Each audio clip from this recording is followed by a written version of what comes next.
Hey everybody, and welcome back to Black Lotus, where we talk about all things strange and unusual. And if you caught our episode last week, you'll know that uh, I'm in a business that's considered essential right now, so I'm not under lockdown with my business, and so it's really pretty busy for me right now. So I don't have a lot of time to do a lot of research on the topics we usually talk about, and I didn't really want to dump it all on Ralph to do it. So we're taking kind of a bit of a hiatus here, and I think this is going to continue until the lockdown lifts on everybody here in the United States. Um, but what we did last week, and I think we're just going to continue to do this, is if you don't know, we have a podcast over at PodBean, and it's called the Paranormal News Network. And what we do there is we talk about the latest in paranormal news. And we also interview some fascinating people. And so this last week, we had an interview with Lorilie Potvin. And you may recall that we had an interview with her here on Black Lotus about a year and a half ago, Yeah. something like that. And anyway, her story, you may have remembered her. You may remember her from the Travel Channel's Paranormal Survivor. She was on an episode of that talking about her case. The problem with that is that once the producers got done editing the thing, it was sorely misguided. It They got some things right. yeah, they got some things right, but a lot wrong with it. And so what she did, she told us her end of the story, and I'm going to post a link for that right up there. And if you'd like to watch the original interview with her. But we had, like I said, we had another interview with her this last week, and it's updated since then. And her story is that she had a vicious demonic haunting. Right. She and her husband Dell, and but anyway, yeah. So we got some updates on it, and apparently the happenings are still happening, and even though they moved away from that house in Thunder Bay, Ontario. So anyway, so that's what we did this last week, and we are going to present it to you here. You may remember today's guest from her appearance on the Travel Channel's Paranormal Survivor, where she told about her experience with a demonic haunting that took place in her home in Thunder Bay, Ontario. But after the producers of the show edited it, it turned out to be quite inaccurate. So here to tell us what really happened is Lorilie Potvin. Welcome, Lorilie. How are you? I'm fine, thank you. Thank you so much for having me, Damien and Ralph. I really got to know you guys kind of off the air, and I'm so grateful for you having me back on. Thank you. Thank you. Thank you. It's a pleasure to have you again. We had her on our YouTube channel where she explained this, but I was telling her that, I think we have a different set of listeners to our podcast than we did over at YouTube. And so I wanted to invite her back on to tell her story. Thank you. So rather than me prattle on about all of this, I'm just going to pretty much shut up and let you tell your story. Jeez. Okay. Do you want me to start now?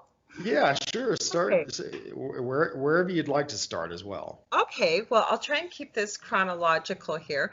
What happened was I was married to my first husband at the time, and actually, I should back up a little bit. The episode you were referring to, we did share our story with Paranormal Survivor on the Travel Channel. It's season 4, episode 9, and it's called Demonic Hauntings. And they actually interviewed my present partner. I call him my husband. We're common law. His name is Dell. We've been together for 11 years, but prior to all this happening, I was actually married to my first husband. Sorry, I got off track there. They did interview us for 6 hours. Sorry. And my brain's going forward as my balls behind.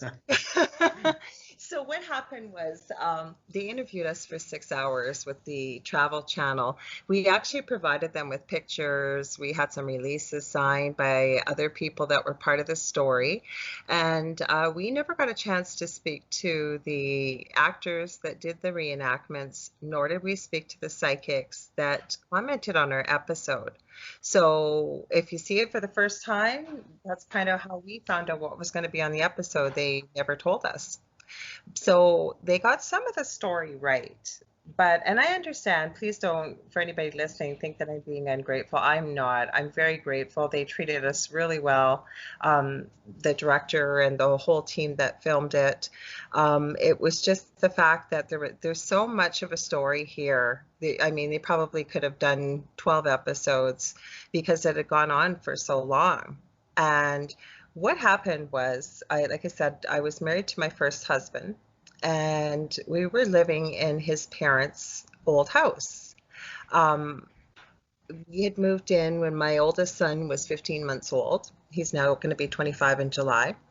And the house had always been in his family. As I understood it, it was built in 1958. There was 3 successive owners, and did try to contact these owners, but nobody's alive anymore. But his parents bought the house and moved in, I believe it was about 1966. And the house has always been in his family. Apparently no issues or activity whatsoever in the house that he was aware of. But I am a registered nurse. I'm on permanent disability. I had a severe work-related back injury. And going through all this does run on my dad's side. I've since discovered I'm actually a psychic medium. I'm now a crystal Reiki energy healer, as well as a Akashic records practitioner, and I'm a spiritual teacher and mentor, which they also didn't mention in the episode. There's a reason why I bring this up. It'll come in a little bit further in the story. Long story short, we moved in, and the minute I moved in that house, it never felt like my home. And it wasn't because of my in-laws. My in-laws were wonderful people. And I never liked this particular corner in the basement. And at that time, I wasn't aware of my gifts. Many really unusual things happened, or I would know things, just didn't know why I'd know them. But anyways, as my oldest son started to be able to talk, he kept saying something in my closet, something in my closet. And, there's just little crazy things. Like my ex-husband had 3 professional designations in business, could never get a great job. I hurt my back being in that home. My second son was born, severe autism. Again, this could happen to anybody, but there's a lot of things that seem to happen. And going forward about, we'll say 15 years in the story, if I could get up, I was pretty well in bed rest almost for 20 years with my back, so I had to keep busy, and I was doing a lot of crafting. But when I was able to get out, I found that a lot of people would want to carry my merchandise. They didn't want any commission. And I remember saying to my first husband at the time, "Oh my God, I can't believe people are doing this." And we just watched the movie The Secret when it came out, and I remember him saying to me, "Well, maybe it's the universe." Well, lo and behold, I believe it was probably 2 or 3 nights later, I had this dream. And again, I'll repeat it probably like I did on your YouTube channel. It was like it happened 10 minutes ago. I remember it very, very succinctly. I was outside in the front yard. I believe it was evening time. And I was looking up. There was a tree in the front yard, and there was a man sitting there, and very, very expensively dressed suit. I remember it was dark charcoal with little pinstripes, white shirt, black tie, and then he had probably, his hair was probably about neck length, black, all slicked back, and a very neatly, shortly trimmed black goatee and mustache. But his face was like this sickly, kind of whitish sort of look. And then I looked into his eyes, and they were pure black, and then they would sort of flash it like a flame. And then both of them, and then back and forth like that. And he said to me, "Hello, Lorilie." He said, "Do you see that little business of yours?" He goes, "That's nothing." He said, "I can bring you wealth. I can bring you fame. Anything your heart desires. All you have to do is agree to follow me." And it's not podcast friendly what I said in my dream, but basically I said, under no terms whatsoever would I ever agree to that. Who are you? And get the heck out of my dream. He proceeded to tell me he was a demon, proceeded to tell me his name and spell it, and said, I'm not going anywhere. And he said, every time you see a crow or a raven, you're going to know exactly who it is. And I told him to leave again. Then I saw this brilliant flash of silver, royal blue, and white. I woke up in a sweat and I was crying, I was shaking, and that's basically when all hell broke loose. I don't know how for that's part of the story, I guess, to share how it all started. But so I don't know if you want me to keep continuing or what you want me to do. Okay. Yeah, absolutely. So what had happened at that time too was I'd noticed for about 12 years prior, my husband was always a quieter man, but he seemed to always be depressed. He didn't want to do anything. We didn't socialize anymore. He just literally would go to work, come home, sit on the couch. So probably a few months later, we split up. And I had known my current partner my whole life. I always tell people we're the same aunt and uncle through marriage. So, and we were always friends and had gotten together. So fast forward probably about 6 to 9 months, and we were living together in this home, and little things started happening. Your keys, most people know where you keep your keys in the same place. You'd be having to go out to an appointment, and you'd see you put your phone beside your keys, bend down to put your shoes on, stand up, keys are gone. And you think, am I going crazy? You'd rip the house apart, be looking for the keys. You'd have to cancel whatever you were doing and carry on, keep thinking, what happened to those darn keys? And lo and behold, there might be flyers at the mailbox or something. So you walk by the front door where the keys, were missing now. There's the keys exactly where they were before you put your shoes. Now, the big thing that finally got to us, there was little things like this happening, but it was a Tuesday night. It was about 11:30 at night. Our bedroom was in the basement, and my boys were upstairs. And all of a sudden, we heard this horrific crash, and we came running up the stairs. My oldest son met us in the kitchen. I said, what the heck was that? And we kind of have an open concept, or did at the time. We have moved, but we had an open concept kitchen, dining room, living room, sort of an L shape. But where the cupboards are in the kitchen sort of makes a half wall into the dining room. And as we were looking around for the source of the noise, we noticed this little curio cabinet. It was about 3 feet by 3 feet. We're lucky if it weighed 3 to 4 pounds. It was smashed in the middle of the living room, all the glass. So we looked around and we realized it had hung on the wall in the dining room. It's kind of hard to explain. When you see the pictures, it's easier to picture. But what had happened, it looked like, was it flew off the wall because the hooks were still in the wall. The left-hand side hook looked like something had reefed on it down, and you couldn't bend those hooks with your hands. Like, you'd have to use a pair of pliers. But as we started looking, what else was there, any more damage, we realized about 3 feet below where the curio cabinet hung, and it was about 4 feet still to the left, there's a wall. It looked like the curio cabinet flew off the wall, went to the left, hit the wall, and then sort of dropped down somehow, sliced through our portable phone, our answering machine, or caller ID. It looked like somebody had used a scalpel. So we now realized if that's where it had hit, it was actually now about 18 feet from where it had been hanging on the wall. Wow. But the scary part was on the back of the curio cabinet, the hooks were like the connectors to hang on the wall were still there. They hadn't been disturbed.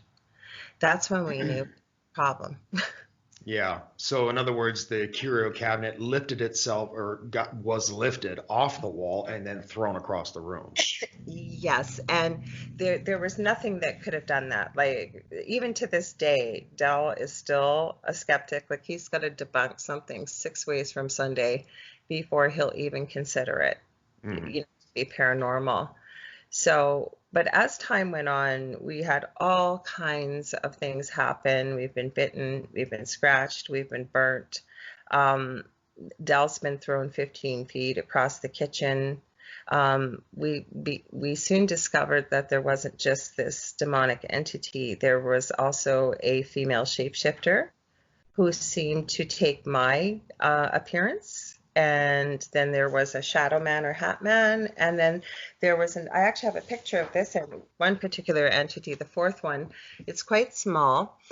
And if anybody's ever played Super Mario Brothers, there's little characters in there called Shy Guys that look like the Grim Reaper wearing like a black cape and hood, but they've got Right. like hockey mask with black eyes.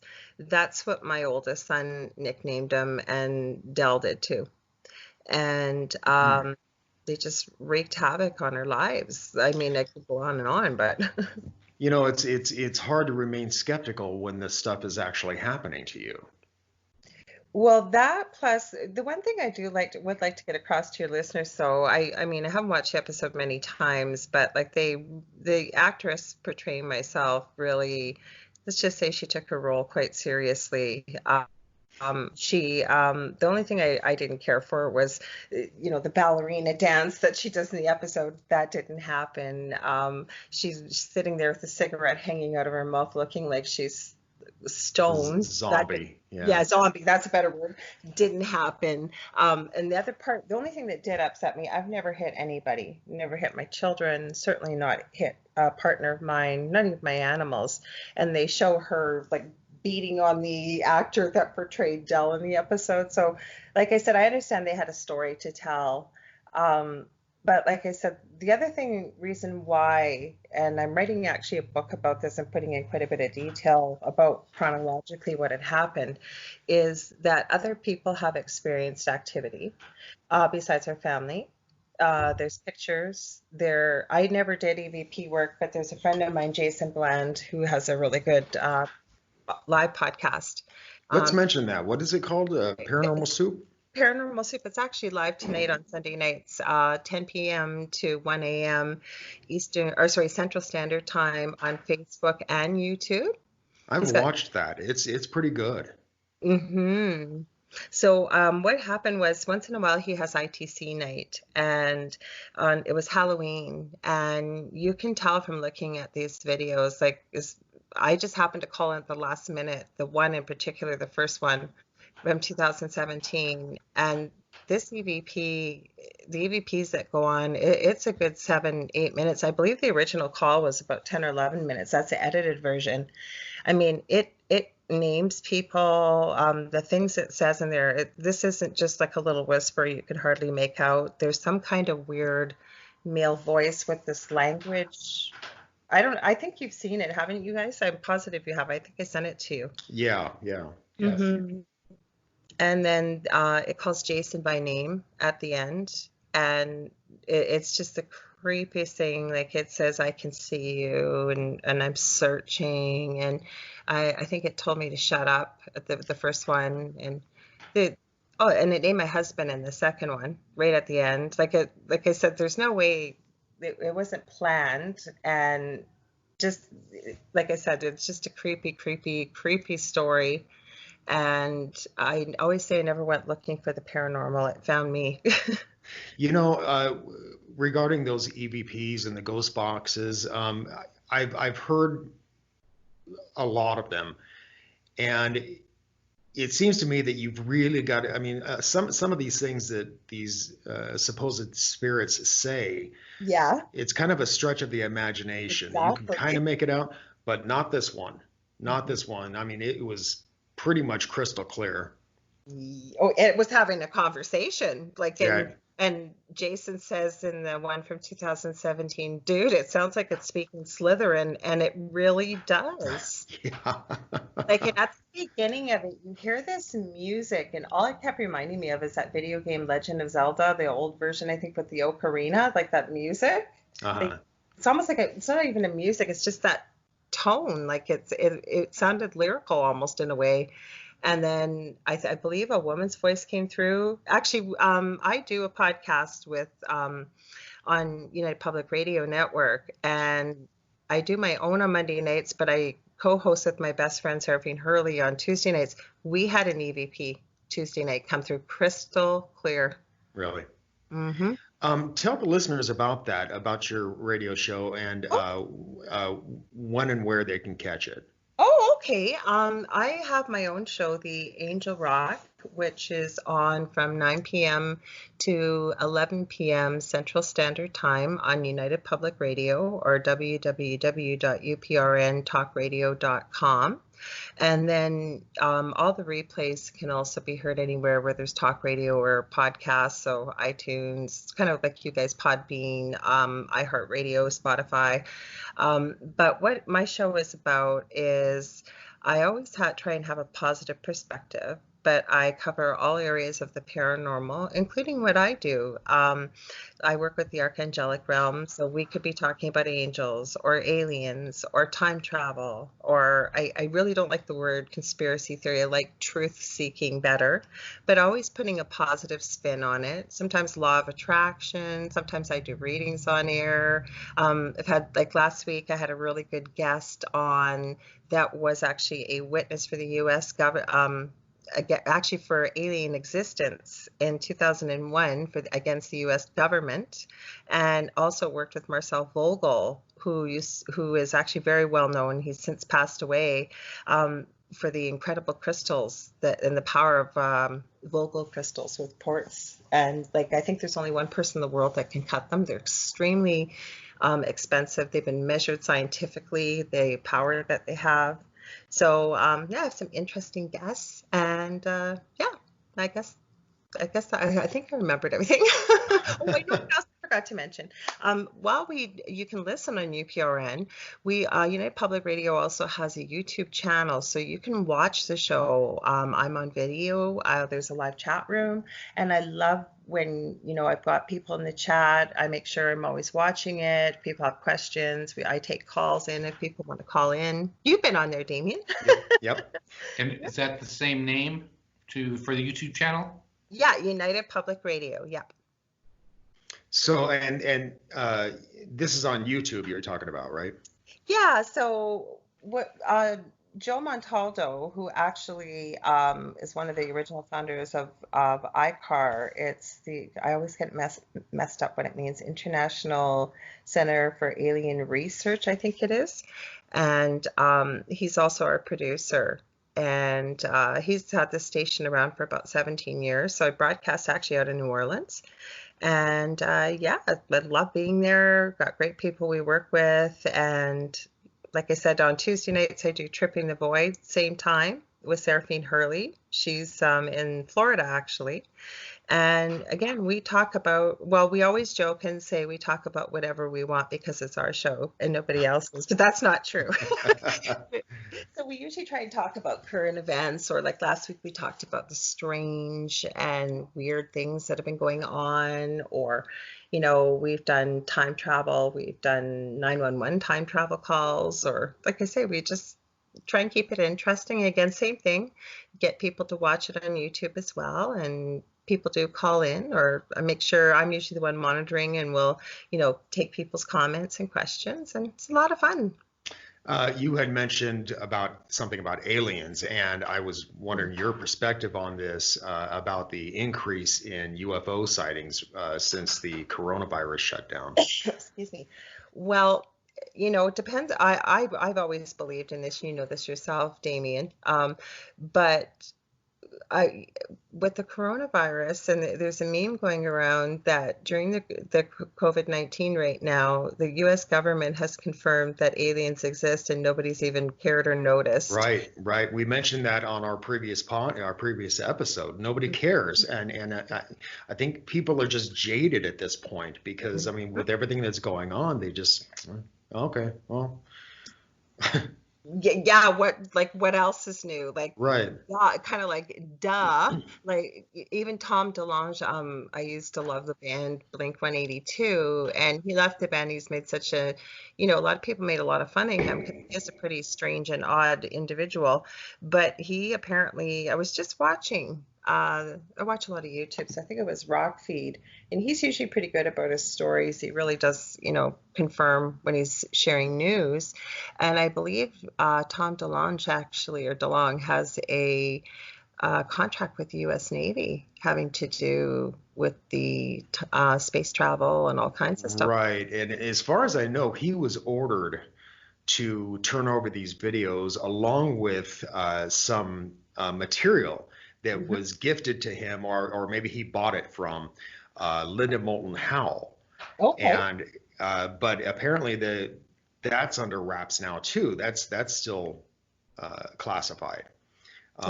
But they're trying to figure out what this metal is, I guess. But Well, the one thing I will tell you is, and I've kind of known this from Joe, my producer, but a lot of the stuff that goes on that we think are actually UFO crafts, and my guest last week actually was the one that brought this up. We are so advanced with a lot of technology that none of us are even aware of. oh, right. Some of the stuff he shared, and I can't confirm this, but he said, and I've had this actually shared with me by a few different people, that we're capable of getting to Mars. We're capable of doing so many things that you would not believe. Apparently, there's a lot more going on the moon, and I have seen videos of it, and they're not doctored or photoshopped. So I don't know what they're waiting for. Like I say, there has to be some validity to it, with the fact that the U.S. military now has a space division. I was talking to somebody who was retired Air Force from here in Nevada, and he had claimed that he worked at S4 in Area 51. And he told me, now again, like you said, I can't verify this, but he told me that he said there are more things in the Nevada skies than you can possibly imagine. He says, while we're flying airplanes here, they're flying things that are Star Trek in the skies over Nevada. Absolutely. That's what his name is, Dan Willis, who was on last week. And he was basically saying this as well. Like, he was talking about there should be no food shortages, there should be no illness, we have the technology for all this. He even discussed about, well, it's old news if you study the UFO field at all, but aliens that have been here, I believe he said there's 37 species that have been confirmed, if not more. And when they come here, there's no, they've looked at these crafts and there's no navigational tools or panels or anything. They control this with their mind. And I will say, part of when I teach my students, that we're capable of so much more than we've ever been led to believe. The human race is what I mean. If we only use on average about 10% of our brain, imagine if you grew up in a world where you're never told, nope, can't be done, nope, not possible. Right. Yeah, I believe we could do so much more. And I think the sky's the limit. Absolutely. I totally agree with you. Yeah. I want to get back to your experience at that house in Thunder Bay. From what I understand, like you said, there was a shadow person there, there was another spirit, and there was this demon. But from what I understand, there was a lot more than that. Is that right? Yeah, you know what? I really believe that there was a portal open, and the interesting thing is that everybody in my home has gifts. My oldest son, well, actually, I'm even going to back up a little bit. You know what? I've had the paranormal around me. I'm going to be 55 in August, so I've had the paranormal around me. My earliest memory, I was about 4 years old, so this would have been in '69, and my parents had bought a house over on the south side of the city, and they were remodeling. And I remember my mother steaming off 37 or 39 layers of wallpaper to get to the plaster. That's how old this house was. And I remember laying in bed, and it was thundering and lightning out. It was the middle of the night. And back in those days, the curtains in the little girl's room were those little gauzy curtains, and I was on the second floor. And I thought it was a tree hitting my window. I kept hearing tap, tap, tap. And I looked up and I realized it wasn't a branch. It looked like claws. And I remember hiding underneath my blanket, thinking, please don't hurt me, please don't touch me, please don't hurt me. And something grabbed me, Mm. actually pinched me. And I don't know if I asked for things to kind of be turned off. Nope, don't want to see it, whatever. But there's a reason why I mentioned that. When we moved into our house that I since had grown up in, it was over in a different part of the city, and it was newly built. Summer I was 8 years old. Every day from the time the snow melted till about the time the snow started to fall again, I would wake up exactly at 3 o'clock in the morning, blue, unable to breathe. There was no 911. So many times my father would be scooping me up, throwing me in the car, driving. As soon as he got about a block away, I'm breathing. I went to merge. They didn't know what was wrong with me. I was afraid to go to sleep. They ended up diagnosing me with asthma and putting me on medication, and it seemed to stop. But the reason I share this is my oldest son actually had a lot of the same experiences, or very odd experiences, around similar ages in that house. He's very clairvoyant, meaning he can see spirit as well as can communicate with animals. And Dell is not his father, it's his stepdad. And the thing with my oldest son too, he couldn't stay in that house longer than about 24 hours. And so by 48 hours, he'd be just almost like in a rage, feeling so angry and not knowing why, get really mouthy. And then he'd be about 5 minutes away when he'd drive away, and he'd call me and he'd apologize. He didn't know where it came from. He wasn't that kind of kid to be like that. Right. Suicidal in that house. So the reason I mention this too is even though, so Dell and Logan's paths didn't cross very often, but Logan would say something to me, like he could see something, and Dell would tell me almost word for word, either 12 hours before or 12 hours afterwards. And it would be to the point Dell would say, well, you must have told Logan. And I'd say, I didn't tell Logan. That's my oldest son's name. I'd say, yes, I know about that. Logan told me 12 hours before. So there were many things. I have many, many pictures. Looks like a little boy in front of the house. There is one thing I do want to share with you guys that I haven't told on your past visit that I had with you. Is Seraphine is actually an occult historian and paranormal researcher. Mm-hmm. And there's a bunch of us that used to do radio/podcasts on a different network. And so we used to get together and do Skype hangouts, like have a little party, have a couple drinks. And, we were all spread out. I'm way up in Canada. Seraphine's in South Florida.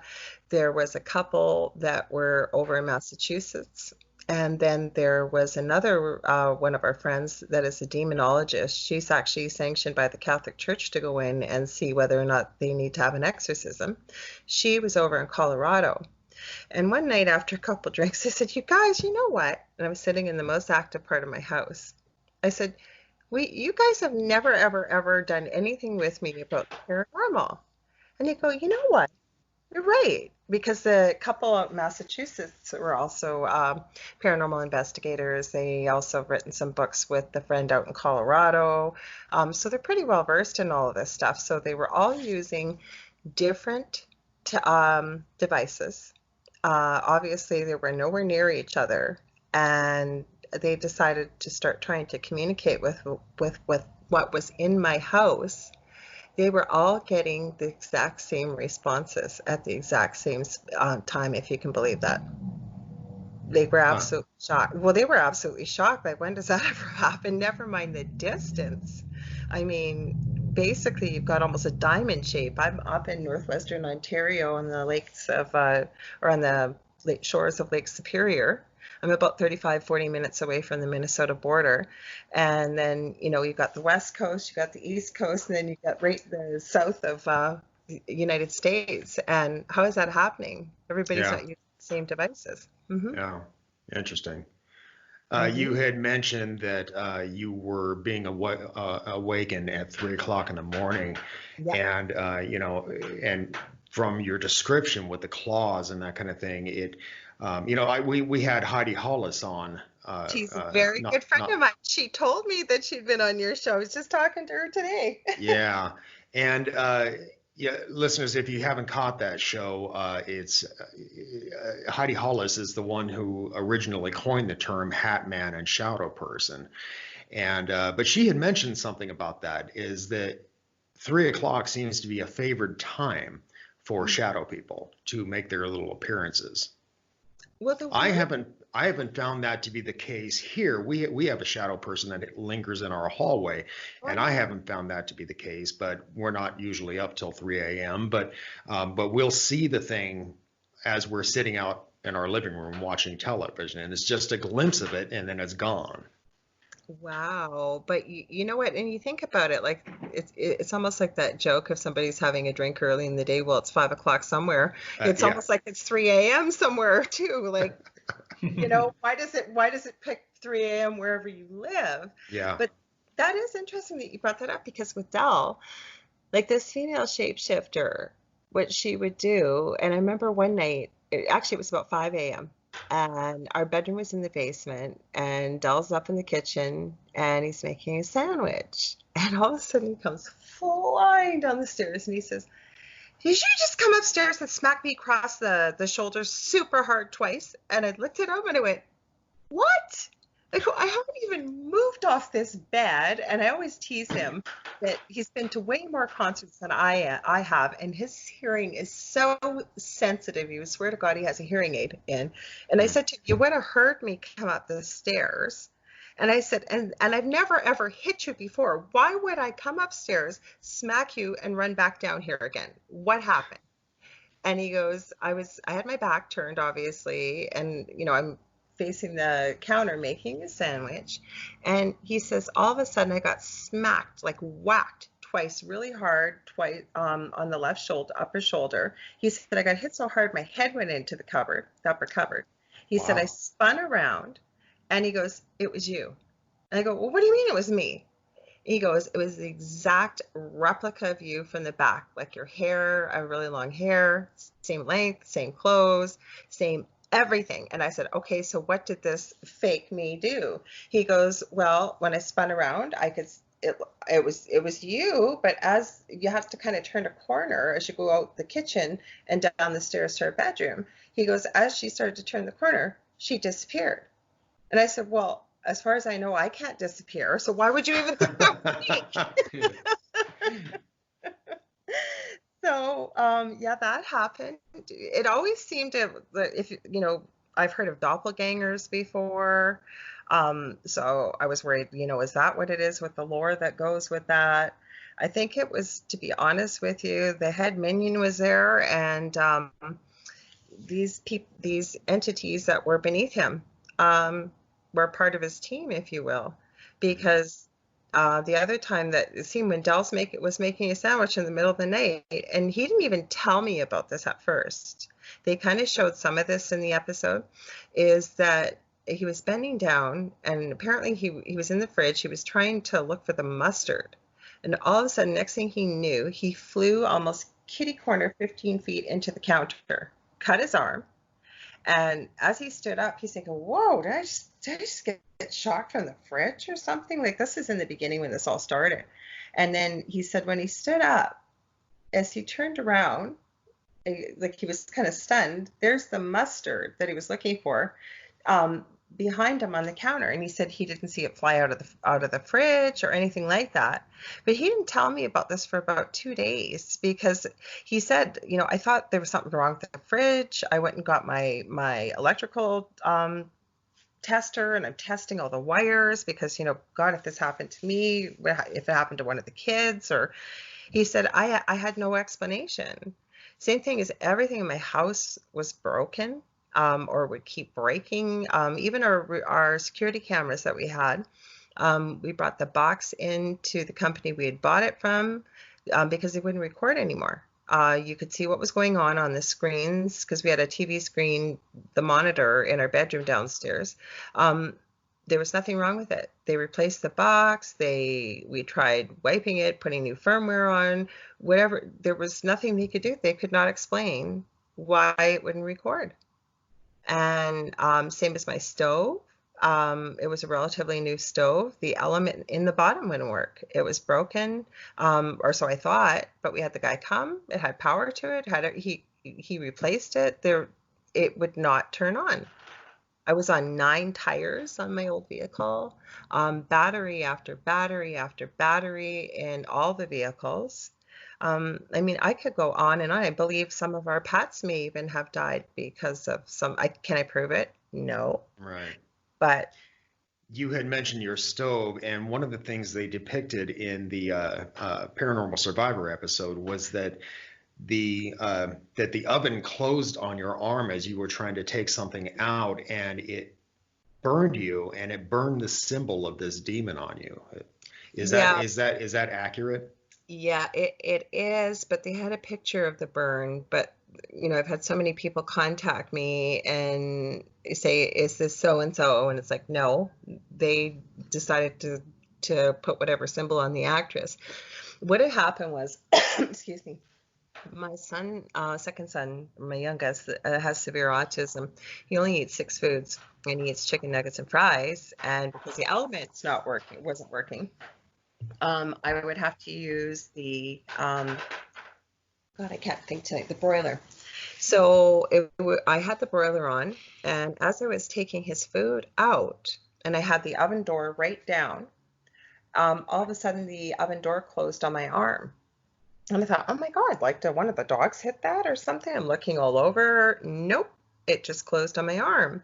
And being a nurse, I've obviously seen lots of burns, and this didn't act like a regular burn. For the first 12 hours, it was so painful, but the skin was just shiny, like you could see where if the light hit it, but there was no redness, no blistering, nothing. And then after that 12 hours, where the burn was, it started to go black, almost like a brand.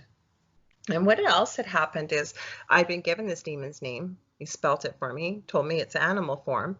And working with the archangelic realm, I have quite a few books on angels, including it does mention some fallen angels. That's not my area of expertise. But I'd never come across this name. I'd also gone to Catholic school, been raised Roman Catholic, never ever heard this name before. And so what seems to be happening, the more I say I don't want to work with dark things, the more I have people reaching out. Even before the episode, I've seen people that have been actually possessed on camera since I've talked to you, floating on camera, like literally.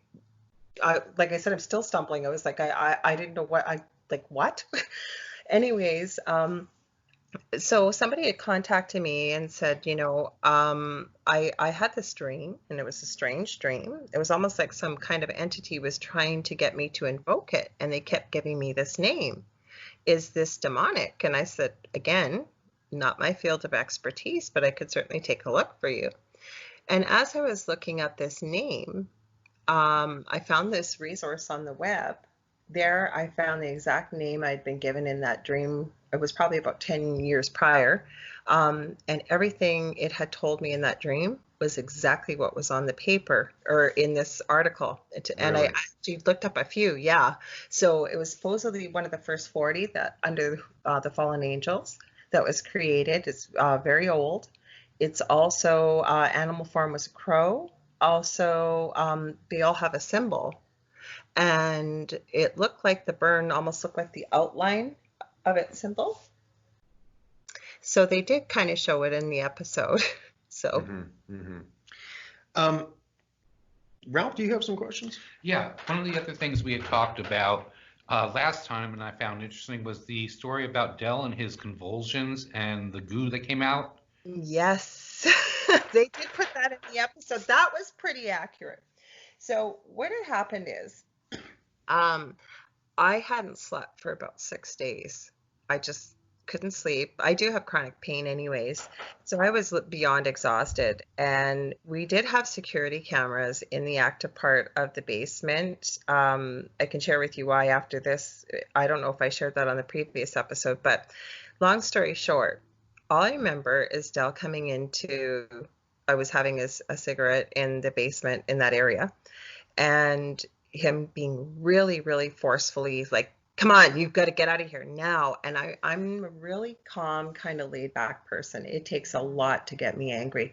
And all of a sudden, I was just furious. I couldn't, I couldn't figure out where is this anger coming from. And I'm saying, don't you talk to me like that. Don't you ever talk to me like that again. And he just kept saying, come on, Lori, I just want you to come out of here. Just come on. And the minute I came out of the room, all of a sudden I didn't feel angry anymore. And I said, well, why were you talking to me like that? And he said, Laura, that was the third time I tried to get you out of there. He said, I could see you on the camera and it looked almost like your arms were moving up and down like a marionette while you were sitting there, like a marionette puppet. He said, then you stood up and you were talking, you looked like you were laughing and talking to somebody in the corner. And that was the third time I tried to get you out of there and you just wouldn't come. So we laid down in the bed and I'm laying there thinking about this, thinking, what the hell just happened?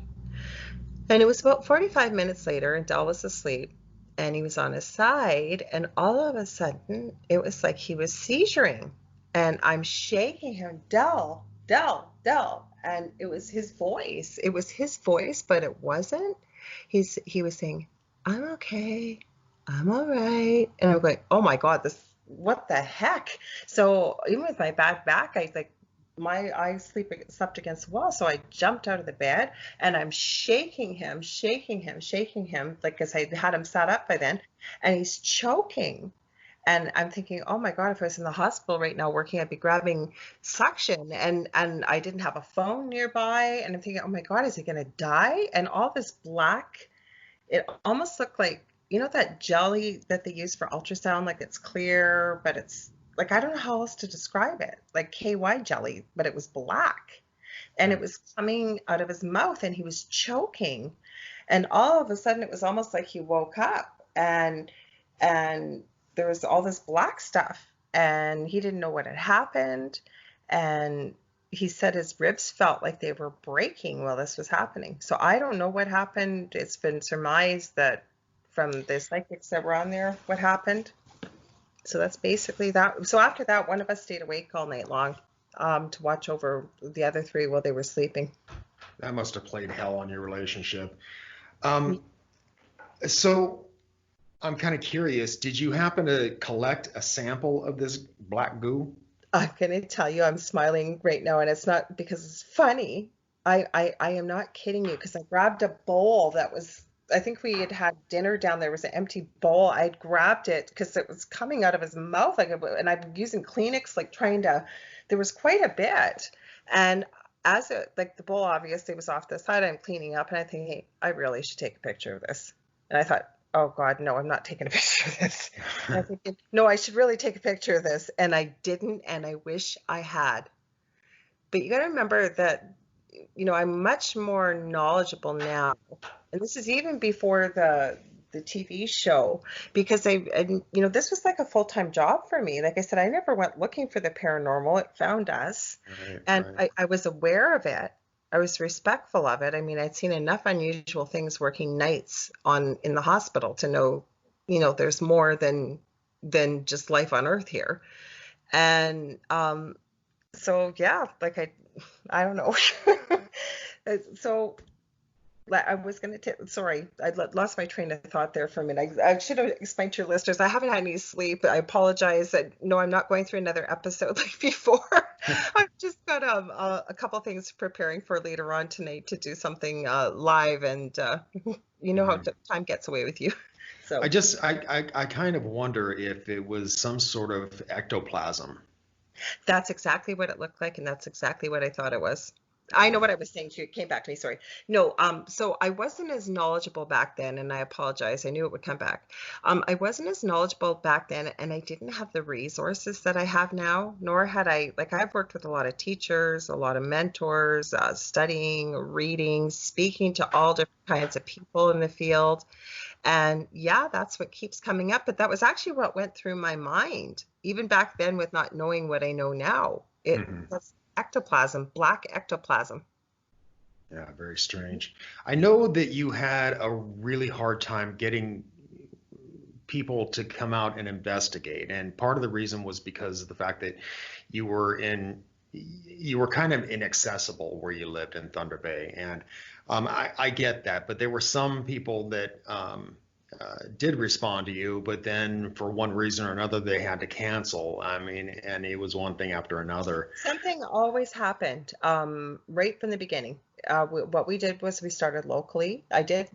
They had a gentleman portray the woman that actually came to our house locally, but when she came to the door, and there's about 100,000 to 110,000 people locally in Thunder Bay, and of course, I researched her. She was recommended by a friend, and I realized I had worked with this woman's mother when I was a community visiting nurse. Her mother was a secretary. So when she came to the door, we hit it off right away, and I mentioned that to her, and her mom had recently passed away about 6 months before, and she was having quite a hard time with it. So, but she did say to me that her guides had told her to be prepared for the fight of her life. And they did not portray it accurately on the show. Actually, it's quite funny, and I guess I've only seen it about twice. I think I've seen it twice. But the funny part is, they did ask her if she wanted to be part of the episode, and she declined. So you'll hear me say in the show he instead of she. The show had asked me to do that. Uh-huh. But in the episode, the actress portraying myself takes him into some room. And he comes in and says, "Be gone!" And then I guess things get crazy in the room. But the funny part is the psychic in the reenactment runs out of the room and slams the door, leaving the actress portraying myself kind of like, "I'm out of here, honey. You're on your own." And that didn't happen, I'm assuming. Well, some of the stuff did happen. So at that time, Dell was really, really, really sick. The doctor didn't know what was wrong with him. He was in bed. He wasn't able to go to work. He didn't come upstairs when she came upstairs. And it was a beautiful summer day, not a cloud in the sky, probably about 90 to 100 degrees. But when she started going through the upstairs clearing, she walked down the hallway. She went to Logan's room, which was empty. Logan never slept in that room, probably from the time he was about 5 years old on. He would just sleep in a futon by our bed because he couldn't sleep in the room. But she went by my youngest son's room, Justin, and said, "Oh, I don't like what's in there. We're going to leave that till last." So the interesting part is, I don't think I shared this on the previous time I was here, when she went into Logan's old bedroom, she said, "Oh, that's interesting." She said, "I found a little girl." She says she's been there forever and ever and ever. She's so angry. She's a little blonde-haired girl with a ponytail, and she said she's been trapped there. And I found that interesting because of knowing the demonic, a lot of times they can appear as innocent little children. Then when she went to Justin's room, were you going to say something? Sorry. No. Okay. When she went to Justin's room, when she sat down on his bed, what she said is, "I'm hearing drums. That's my sign for something really, really ancient." And she had her eyes closed, and she said, "I'm seeing fog burning." She goes, "I know that sounds crazy, but that's the only way to describe it." But as she was, some of it she was saying in her head, some of it she was saying out loud, trying to clear the room. All of a sudden the wind picked up outside, and you could hear the wind. You could see from the windows, like, obviously, you're gonna have the curtains up in the daytime. It looked like there was clouds like blowing all around outside. I kid you not. I wish I had filmed this. But what happened to her was, I remember her saying, I humbly ask my angels and guides, and I forget what the rest of it was, but basically God and whoever else she works with up, across in heaven. I humbly ask you to please take this entity and help it cross into the light. And then there was a pause, and then she said, "Then I humbly ask that you treat this entity with compassion and with love wherever you have to take it." And when she was finished, she literally almost passed out. She fell off of Justin's bed and like had tears just streaming down her eyes. And you knew she wasn't acting, because while this was going on, my heart, and it stayed like this probably for a good 8 hours. I could feel it was up to about 180 beats per minute. It felt like it was coming through my chest, like just the energy you could feel that was going on there. It was crazy. Subsequently, after this happened, did you find that the uh, uh, kind of poltergeist activity ceased, or did it increase? It increased massively. It was literally, we almost felt like she had locked it in. It increased. She came back a few times and nothing was helping. So, like I said, we tried locally. I spoke to, I remember even a female shaman, because we have a lot of First Nations Aboriginal history. We're quite multicultural, as most places are in North America, a lot of different cultures. And I remember talking to this woman locally, and you could tell she was the real deal. Like she knew stuff that she shouldn't have known and was picking up on stuff. And she said she'd call me back in a couple of days. Excuse me. When I called her back a week later, I hadn't heard from her. It was like she didn't even know who I was. She couldn't wait to get me off that phone quick enough. And that was what would happen with people. They'd either say they were coming and they'd get sick, or somebody in their family would get sick, or they'd get pulled off in another direction. We never ever did have somebody come and like be in the house and help us with anything. Wow, that sucks. You know. Well, So you had mentioned that you no longer live there, and do you feel that this demon is still at that house, or do you think that it has followed you?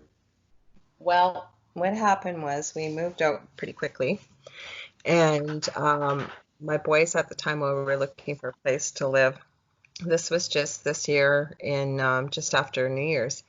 And my boys were staying with their father, and Dell and I were staying with his mom, or my mother-in-law. And I remember Logan, I mean, I talked to the boys a million times a day, obviously. And Logan, my oldest, saying to me, Mom, are you noticing a crow over by where you're staying? Uh-oh. Because well, sometimes we get like 40 crows in the tree. Like we had all kinds of strange animal stuff that you could see. Like I could go on and on. I could talk for hours. That's why I said I'm writing a book. But I said, as a matter of fact, yeah, I am seeing one crow, because we were in some condos and there was another identical condo facing, and it was always the same crow, same spot, making this. Well, obviously they caw, but just really weird to just see one. And I Yeah. remember saying to Dell, they're asking Dell's mom, do you get many crows around this area? And she said, well, sometimes, usually in the summer. And that's what Dell said. I said, well, there's one out there now. And Logan at his dad's place, same thing, single crow. And I'm thinking, oh, crap. But you know what? I said to Logan, what are you doing about it? And he said, well, I'm doing what you taught me to do, Mom. He said, I'm sending it tons of love, because Mm. I've taught both the boys that with it being lower vibrational energy, that, you know what, love is one of the most powerful positive emotions out there, even energy source. And basically, in a nutshell, they don't like it. Yeah, yeah. So that's what we did. So I do believe we've had a few little odd things happen. But I had a guest on my podcast. He had seen our episode. He actually contacted me right after. It was 2 weeks ago, Friday. And he actually asked me the name of the entity, or he didn't ask me. He gave me 3 names, and he's the only person that has ever contacted me that got the name right away. Mm. And talking to him, he might not have been somebody I would have talked to before, say a couple of years before, but I'm so glad that I did. And he felt like he was drawn to help with this situation. He's even actually talking about coming up here. I don't know if he will or not. I've told him I don't own the house anymore. So we'll see what happens. But he said that it definitely needs to be dealt with. Definitely. He feels that it did follow. Like I said, there's nothing crazy going on here. It's actually kind of funny. We have a German Shepherd puppy that's 9 months old. And of course, so she's got lots of puppy toys. And we were in the hallway where, actually, we love where we are. We've got great neighbors, we're in a townhouse. And there's this blue llama toy that she has. It's got these long, spindly legs. There's no way on God's green earth this thing could stand up on its own. And we were standing, I forgot what we were doing. Del was helping me fix something, or we kind of bent over, and the toy was between us. And Del goes, "Oh my God, did you just see that?" And I said, "Yeah." And literally the thing was like standing, almost took a step or two, and then flopped over. Really? Yep, we've had a few. Like, it was kind of funny. It's like, what else are you gonna do? So we laughed, like, after what we've been through. Maybe the demon has a new fun toy too. I don't know. Well, like, even the pictures I've released into public, there's a lot that I haven't. Like, Del's been bit on the upper buttock, for lack of a better thing. I've been burnt on my tailbone. It looks like somebody's taken a cigar. So there's some personal pictures that we haven't been released, but yeah, there's a lot of pictures at least. And like I say, other people have experienced activity besides our family. So I know it's not just us. I'm really amazed that you are able to remain as positive as you are, considering what you've gone through. Well, I've always been that way about everything in life. Plus, I think one of the best things that made life a lot more tolerable being there was to be able to understand. And, having, a degree in nursing and Bachelor of Science, it made sense to me with anything with the paranormal. But everything on this planet is energy, including our thoughts, our words, our emotions, even our bodies. And to understand that these are very lower vibrational energetic beings, that if we're able to raise the vibration in the house, raise our vibration within ourselves by remaining positive, by remaining, grateful, practicing gratitude, by, counting your blessings, remembering love, pulling together as a family, that's going to raise your vibration. Laughing, doing things that you love, music, things like that, then you're no longer a match for something like that. It's just common sense. And that was the best thing that somebody shared with me. It was one of my mentors, some of the classes I was taking a few years ago, and it actually made life a lot more tolerable, that we weren't having the attacks we were. Had no longer had any fear either. Well, I mentioned that we just talked to Heidi Hollis episode or two ago, and that's one of the things she brought up. She said, if you fear these things, that's what they feed upon. Yep. And so, by sending it love rather than fear, I think, it's like you said, I think it kind of defeats them. Well, that's what I taught my son, and with no disrespect, he's 22. I was going to say he was going to be 22. He just turned 22, but he's very much like a 5 to 6 year old. And for him to be able, limited verbally, for him to be able to understand, and especially since he only eats 6 foods and finds everything else aversive, it was explaining it in those terms that anger or, sadness or, lower vibrational things are like broccoli to him, and are like French fries and chicken nuggets to him. But when you send things like this love, that's like broccoli to him. He got it, he understood it, was easy. He puts it the bubble. He puts it up. I mean, I taught my boys how to shield themselves with energy as well too. And even if I might forget, he never forgets. Every night, Mom, put the bubble up. Uses angel wings. And it's just the power of your imagination, and again, learning how to work with energy. And I really, really believe in it. It's certainly what's helped us. We're living examples of it. So Ralph, do you have any other questions? No. Lorilie, I think we're going to wrap it up for the day. As always, it's been such a pleasure talking to you.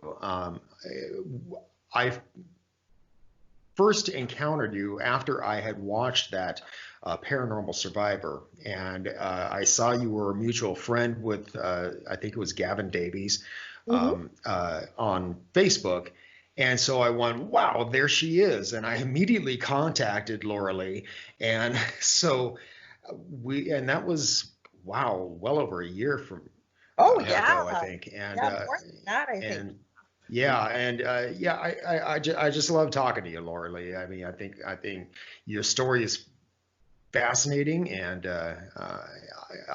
really, I'm glad you're out of that house. But hopefully, this thing isn't going to torment you the way it did before. Well, I want to thank you first of all. I think I clicked with you right away, and Ralph too. We talked a little bit more the last time. I'm sorry I did so much talking, but you know what? It's not going to torment us again. We're in such a different place, even where we were, say, from a year or two ago, and we just moved, like I said, in January, and it was understanding how to manage these things, not to have fear, to be able to talk to people like Heidi Hollis, and we didn't even touch on, but maybe another time. You got to come on my podcast to me. We'll talk about this, but there definitely is an increase of the Hat Man, Shadow Man, demonic things because the world's in so much fear and anxiety, low vibration, right? So Right. working on raising their vibration makes it aversive and be able to not have to worry about dealing with the things we used to before. So Well, thanks. and the thing is that I think the thing is that you are so much more knowledgeable about everything now than you were back then when all this was Absolutely. happening. And so, knowing how to keep positive and how basically how to defeat this thing, I think that's going to help out a lot. Absolutely. Absolutely. And that's what, because people would say, why are you still living there? And it was, because I don't even know if anybody's bought the house. Well, obviously not right now, if even anybody's going to be able to stay there unless something gets done with it. But yeah, that's what made it tolerable, and being able to live there and now being able to help other people with what we were going through ourselves, because unfortunately we aren't the only ones that have gone through things like this. Before we go, is there a way, because I know that you are a medium, is there a way somebody can contact you for a session? Oh yeah, thank you so much. Yes, well, I am, like I said, I do psychic readings, I do energy healing, chakra balancing, I do mentoring and teaching. I also am an Akashic Records practitioner, so people can contact me to do also a Akashic Records reading and mediumship reading too. So the easiest way to find me is on facebook.com/The Angel Rock. And I also have two groups on Facebook, Paranormal University for all things within the paranormal. And then the Angel Rocker Tribe is for more things, if you will, sort of spiritual, not religious, spiritual or esoteric, where I teach people how to access things like their sixth sense, or like, for example, tonight we're doing a live, it's going to be free, teaching people how to make dowsing rods and connect with your spirit guides and be able to do that on your own and ask questions and get to know who they are. Very cool. Mhm. Lorilie, again, thank you very much for being on the show. Yes, thank you. And we will talk to you later. Thank you again so much, you guys. Have a wonderful evening. It was an absolute pleasure to be here.